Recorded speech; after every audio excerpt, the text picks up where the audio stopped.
I'm Mike Vardy. Meal planning is important because it prevents us from being a disappointed wreck when dinner time comes around and we have no clue what to make, or even if we have the ingredients to make the meal. It's a time and a money saver, but most importantly, it frees up valuable brain space. Creating a meal plan prepares us for the week to come and gives us peace of mind that we're organized and can feed ourselves and our family. That's why I do it, and that's why Plan to Eat helps me do it. Your subscription includes access to the Plan to Eat website and fully featured mobile apps on iOS and Android. And Plan to Eat gives you the tools to clip and organize recipes from any website, the ones your family loves and that fit your dietary preferences and needs. And you can create a meal plan around your schedule. Then what happens is the Plan to Eat software automatically creates an organized shopping list based on your plan. So sign up for your free trial at plantoeat.com/timecrafting. That's plantoeat.com/timecrafting.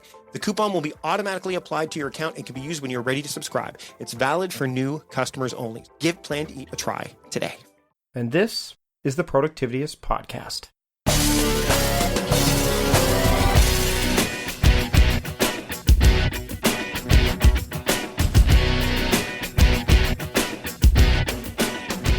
Welcome to the show, everybody. It's Mike Vardy here, your host and your party host, your podcast party host for the Productivityist podcast. And this week I have Jared Brown on the show. He's of Hubstaff. And one of the things that I wanted to talk to him about on the show is how to manage remote teams. How to do that, because I'm doing that. And I want to more lead remote teams and manage them, because all the people I work with across the miles are phenomenal. But I wanted to get a better sense of not just how to do that remotely, but how to, what's the practice? What are some best practices? What are some tactics, some tools, some tricks? Even some of the tips that he has that I can wrap my head around quickly and easily and just move the ball forward on that front, because I'm still getting better at delegating. Productivityist for a long time was a one-man operation. Now there's several people that are involved. And I need to get better at that. I need to get better at doing that, like with the fact that my wife's a partner in this business, of getting her stuff to do. So this episode is just as much for me as it is for you, and I hope you enjoy it. Here's my conversation with Jared Brown of Hubstaff here on the Productivityist podcast. Enjoy. I'd like to welcome Jared Brown to the Productivityist podcast. Jared, thanks for joining me this week. Thanks for having me on, Mike. So I wanted to talk to you. We kind of had a bit of a back and forth via email, and I wanted to talk to you a bit about remote working with teams. We just had an episode, the previous episode of this one, which we'll mention in the we'll put in the show notes, about kind of how to make teamwork work, whether you're in an office environment or whether you're working remotely. Now you specialize basically in remote working at this point and working productively with remote teams, right? Yeah, so my startup Hubstaff, we've always had a remote team for that. So we've been remote from the beginning, and we think it works really well for us. So for me, what we've been doing is almost all of my team is based outside of where I live, and I live in Victoria, British Columbia. So I mean, there's not too many people here that I'd be able to hire from anyway. So when someone is trying to work with a team that is across the miles, and obviously, working in different time zones and things like how can someone like myself who's got a business that's scaling, how can they kind of manage that while they're managing the scale at the same time? Yeah. And something that I tell people a lot too is because people see remote as a lot harder to pull off. And I have a little bit different perspective on it. I think if you're managing your remote team correctly, it's making you use a lot of best practices that would benefit you even in an office environment. And what I mean by that is setting up very clearly what people are supposed to be working on. It forces you to be very clear. You can't just walk by somebody's desk and iterate on that, or see that maybe they have a question or they're not doing the right thing and get them to change tact a little bit. Instead, spend the time up front and clearly define what it is that you want them to accomplish this week. And we'll do it in the form of sprints. And then build in the accountability that you don't have to feel like it's necessary to follow up with them. They're going to let you know as they're working through that. If they have any questions, send you maybe a daily progress update, something we do a lot at Hubstaff, but make them accountable for it. So give them what they need up front, and then let them work on their terms, their time, wherever they want. That part doesn't really matter. And then they're accountable for finishing it. And that process never really ends, does it? I mean, I'm working with a VA right now, and she's based in the U.S. She's phenomenal. But I'm at the point now where I need to go in a bit of a different direction. And the cool thing is, and I think a lot of people neglect this, is that they train the one person and then they don't have a system in place to make sure for succession.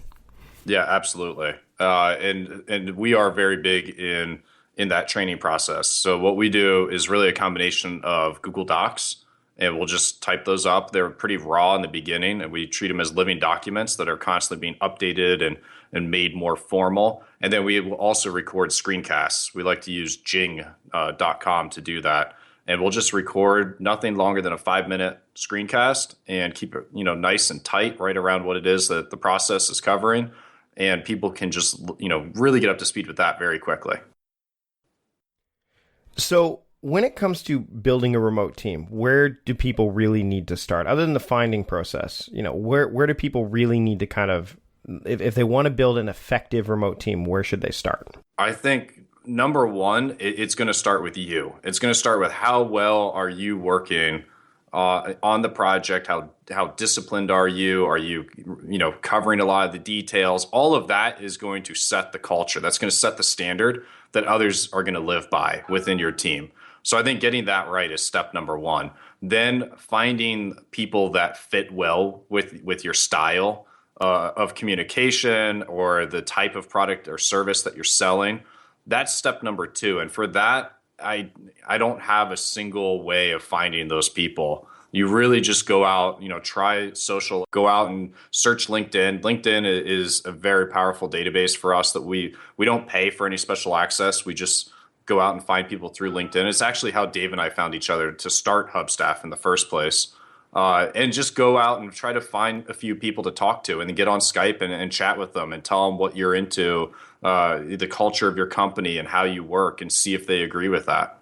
I mean, and I agree. I think that's one of the things that I found is that the challenge for me has been to kind of get clear on, and Chris Ducker's got some great stuff on here and working with virtual assistants and stuff like that. But when you're building a team that is dedicated to you, and it's not just, one person, but it's a whole group of people, my challenge has always been what to let go of. Do you know what I mean? Absolutely. And even today, several years into this, it is something that I struggle with every day, is how involved should I be? And it's a little scary. We're at a point now with Hubstaff where we're scaling to the size that I just simply cannot be involved in all the decision making, even just on the technical side.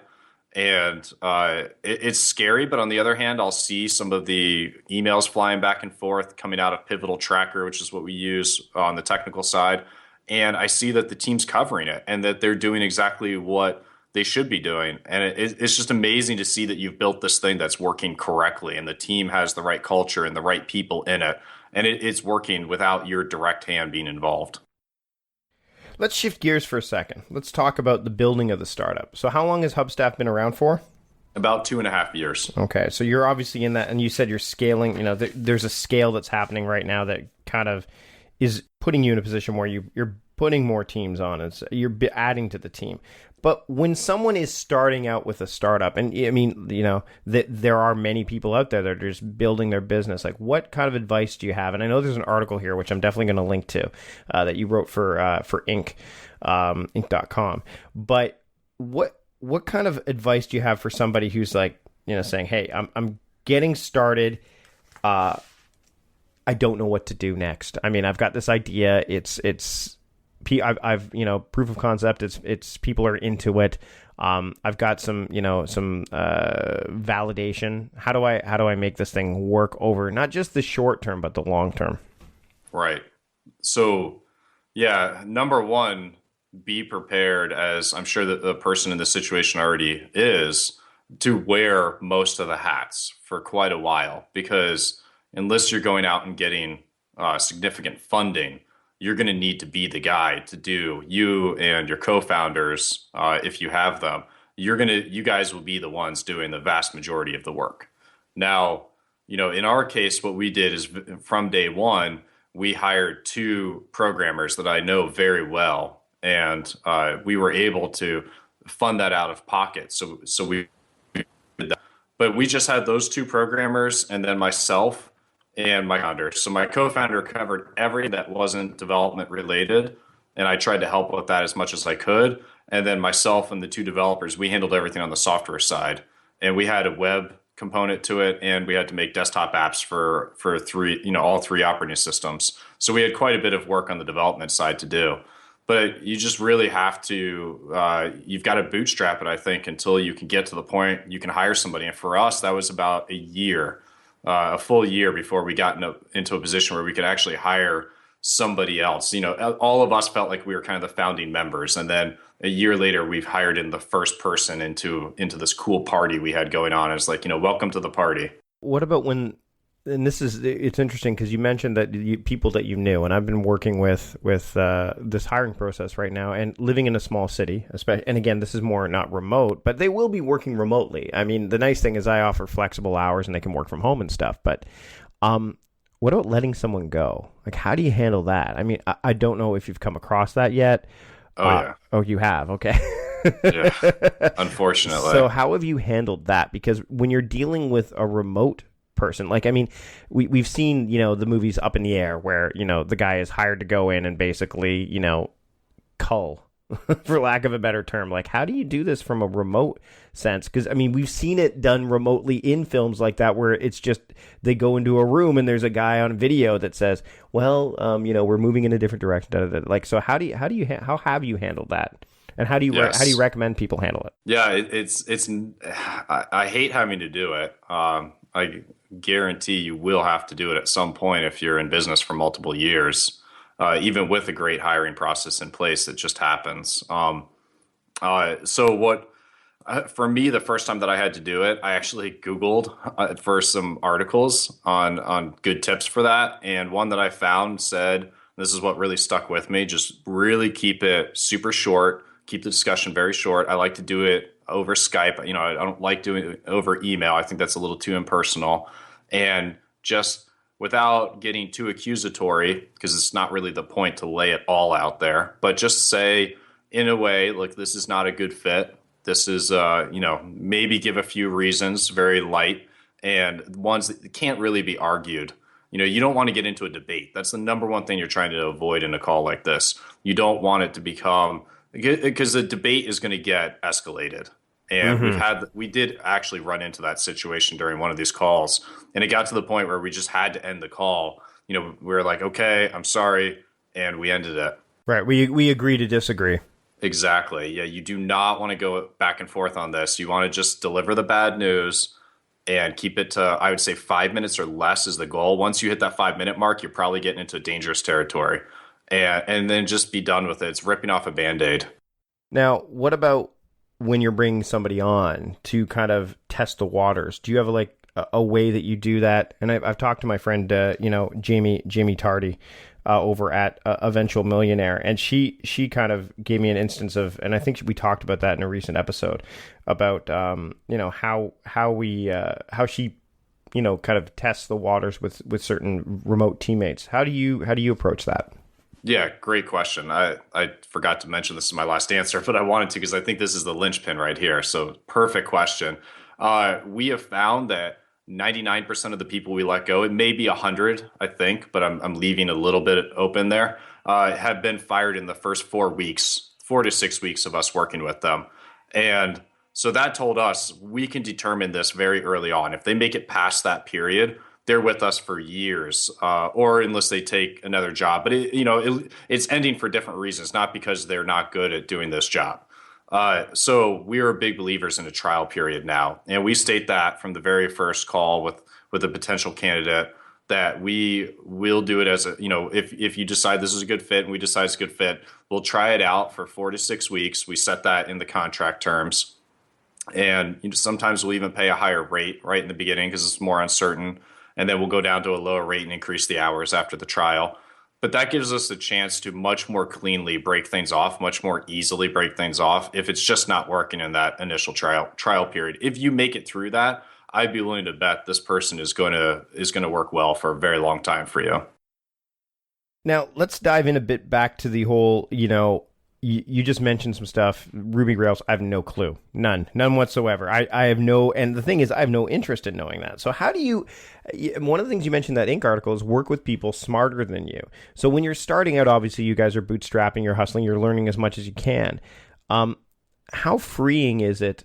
And how scary is it probably at the same time when you can say, hey, this person I'm bringing on knows way more about Ruby than I would, they've forgotten more than I could even know. Like, how do you handle that? And then how do you furthermore keep them around? Like, so that, because you want the smart people to be with you so that they can hopefully influence others within, even across the miles, right?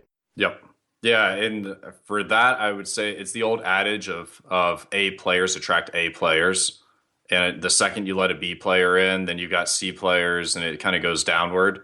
So we will all comment, especially in that trial period, we're all going to be commenting on that person's code and really looking at what they're doing. And yes, we went through the interview process with them and tried to look at some sample code and see what their prior experience is, but there's no way to really know until you have them do the work.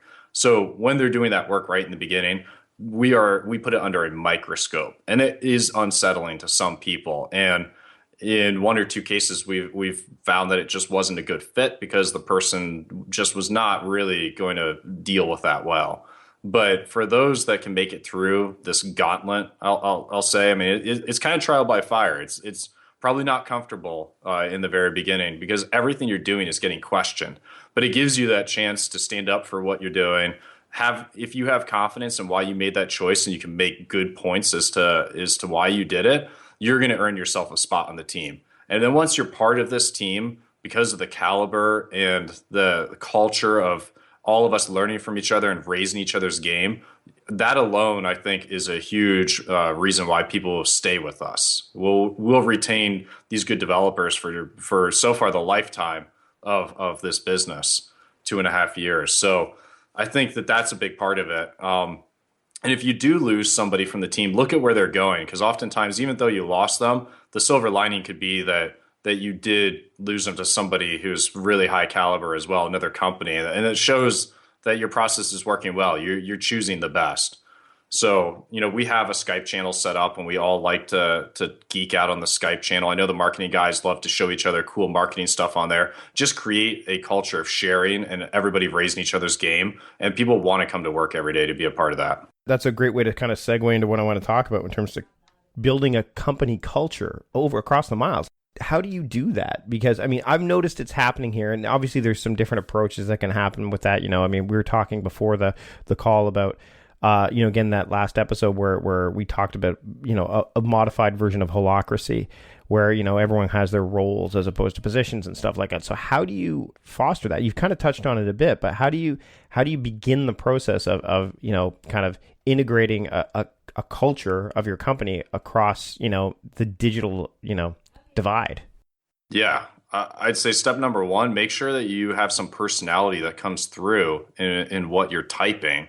A lot of it is going to be in written form, a lot of your communication. You'll have Skype calls as well, so make sure that you're a real person on those calls. Don't just dictate a few sentences of exactly what the task is and be done. We'll add humorous comments on things.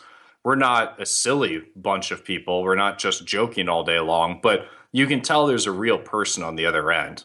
And if we run into a bug that's just a real hairball, we'll talk about that for a minute and say this thing is a hairball, and we got to try to pick this thing apart and figure out what's going on. And so we know that there's that person on the other end. And I think that can get lost if you're just very clinical or all of your communication is very sanitized and just work related. You've got to let some of you seep into that. The other thing I'd say is this is also where I think being remote forces you to do habits that would be good even in an office environment or running a company that's being built locally. And that is to document some of this culture. Most companies don't do that. When you're remote, you really do need to. So we have like a culture document, which seems like it'd be antithetical to creating a culture, but we'll just kind of put stuff in there that, let hey, it's acceptable. Like, if you're running into a problem or want to use emoticons or whatever the various situations are, go for it. We encourage that. And people can read through this when we first bring them on. The other thing we do is we've documented how the company got started and what Dave and I are like. You can read through a bunch of blog posts from the early days and in our growth series on our blog. It talks about how we started the business, why we started it, why is it remote? What are the principles of this business? And we find that people, even before we hire them, have read through a lot of this stuff and they feel like they know us to a certain extent. They've listened to us on podcasts. It's kind of amazing, some of the people that will come to us, and in that first candidate interview, they're talking to us about, like when you guys did this, like, wow, you studied up on us, which wouldn't be that possible if you're in an office environment because you probably don't have all that content out there. Right. And the other thing I think that's important that I strive to do, and I'm sure you do as well, is making sure the communication is varied. So like you said, not just the type of, not just the candor in which you carry yourself with the communication, but also, again, like you said, Skype. So you get the voice, the intonation, because, there's nothing worse than just seeing a bunch of digital communication without having that, that human element behind it where you say, hey, I've heard your voice or I've seen your face, as opposed to just, well, thanks for that email or thanks for that communication via Trello or whatever. Absolutely. So before we wrap up, I want to talk a little bit about tools because we've touched on them a little bit here throughout the course of the episode. But I want to dive into resources first because a lot of people are going to say, well, this is, Hubstaff's obviously a resource that they could look at, but I want to find out like what books or what, you talked about that one link, which, the how to fire somebody, which Google's a great, but what, like if some essential reading or some helpful reading that somebody can do if they want to kind of get their head wrapped around, bringing a remote team into their startup or into their environment. Yeah, there are some good resources out there. One site that we recently became aware of is remote.co. They interview companies that are working remotely, so you can get a lot of the insights of what's working well for them and what's not off of those interviews. They have some other resources available up there as well. I'll promote our blog. We have a university section on the blog, and we've kind of set it up into 3 tiers. If you're just getting started and don't know anything about remote work, we've got that section. And then if you've been doing it for a little while but want to graduate to the big leagues, and then if you're in the big leagues but you're looking at how would I do this with 100 people, we have that as the 3rd section. So we've put a lot of resources into that. And then just, I think nowadays remote teams, or at least partial remote teams, is very common.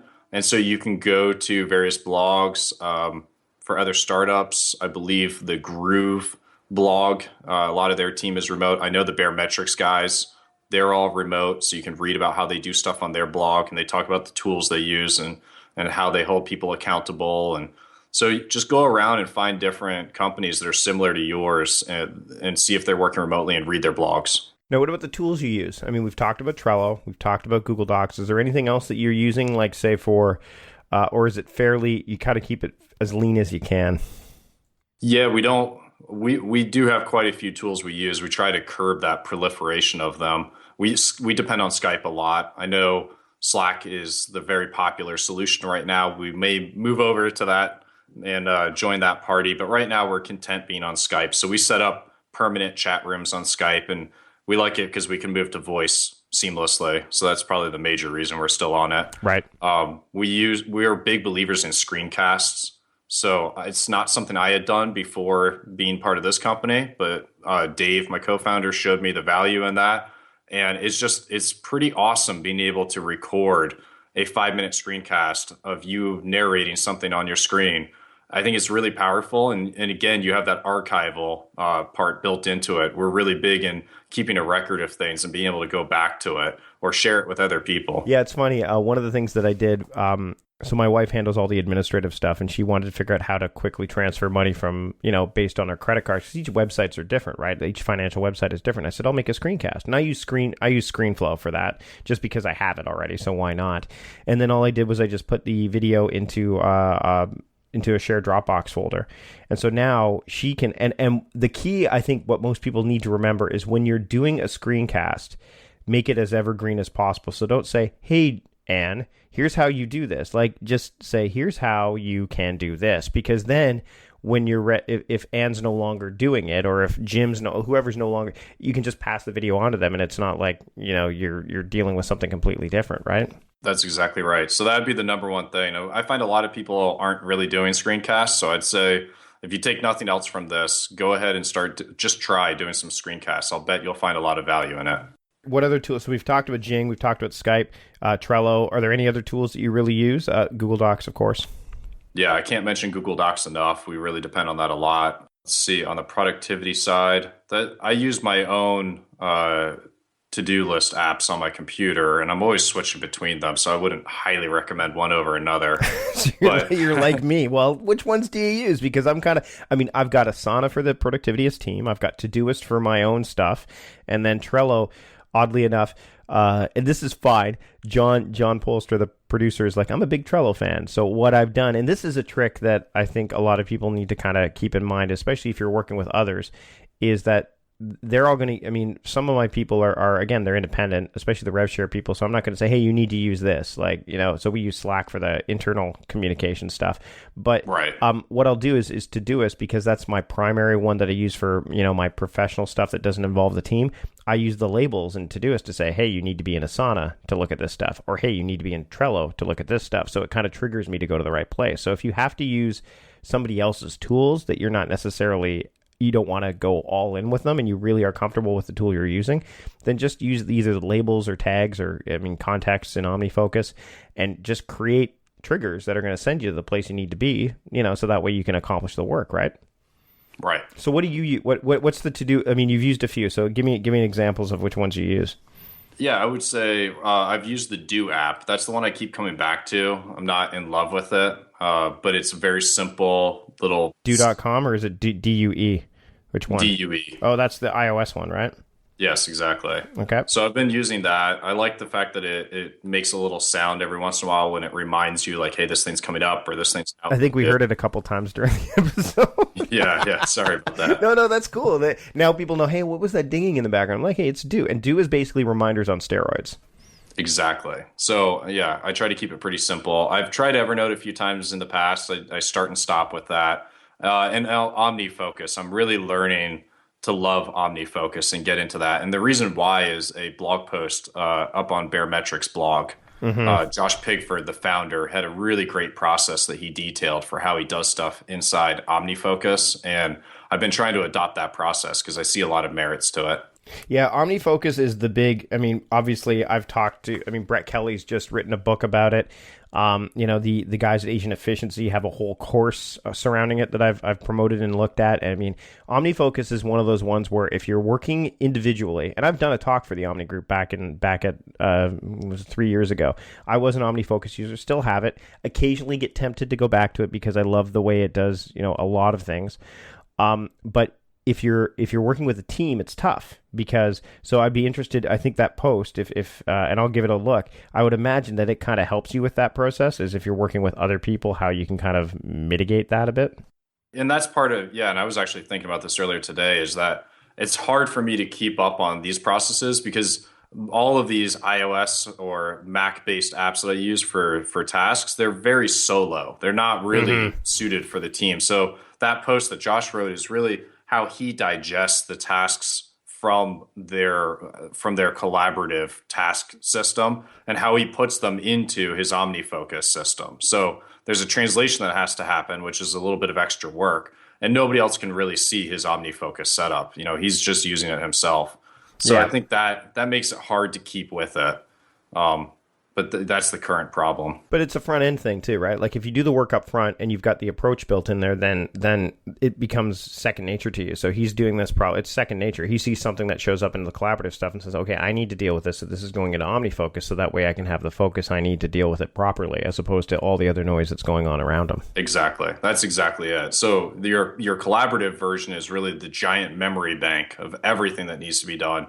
And then organizing that into what am I going to do today or maybe tomorrow, but let's stay very focused on 24 to 48 hours. And then, we'll let the online version just cover everything that needs to be done and a way for me to see what's assigned to other people. It's kind of like what I do with Todoist. really. I mean, Todoist is kind of the same thing, where it's the one I love using because of just the fact that it's got there's so much. It does have collaborative elements to it, so my wife and I can share stuff in it, because my wife will not go near some of the tools that I use. She's not. she's a dyed-in-the-wool, like, put it on a calendar and I'll do it. I'm like, oh, no. Tasks don't go on calendars. But exactly. I'm with you on that one. That's an old GTD thing from David Allen. But I mean, for me, Todoist is, again, it's the trigger of, okay, I need to go check Asana today, because Asana's got everything. And then what I do is I say, okay, here are the things that I definitely need to focus on. They're going into Todoist so I can see them. And then that way they definitely get the focus that they need. So, I mean, it's... And yeah, for some people, that's going to be, wow, that seems redundant. But you know what? It's not redundant if it works, in my mind. You know what I mean? Like, because the redundancy is if I put it in the same in two places and the same result occurs. Well, I think that pretty much wraps up what we need. I mean, I got to get back to hiring people. I think that's my thing. I got to get back to this. So Jared, where can people find you when you are not, well, you are always working remotely, but where can people just find you? Yeah, you can find me at Jared Brown on Twitter. It's Jared Brown. And feel free to reach out to me. You can also send me an email at jared@hubstaff.com, and I'll be happy to reply to any questions people have. And I'm always interested in talking about this stuff. So if you're listening to this and you have a question for me, don't hesitate to reach out. Awesome. Thanks so much for joining me this week on the podcast, Jared. Thanks, Mike. So there you have it.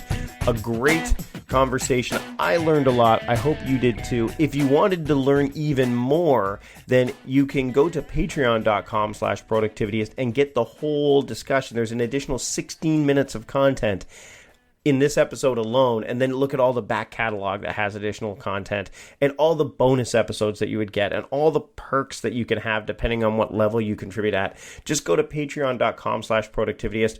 Show your support, help me make the show even better, and increase the listenership. Make it, I mean, this is exactly what the people in the community are doing. You can be part of the community too. There's an active, kind of forum style thing that goes on in for every episode. You can comment, and I'm in there, and I'm commenting with you, so you get pretty close access to me on a regular basis. So this patronage model is working. What they're doing at Patreon is phenomenal. I'm glad to be part of it. So head over to patreon.com/productivityist if you are able and willing to contribute any kind of monetary support, and I'd love to see you there.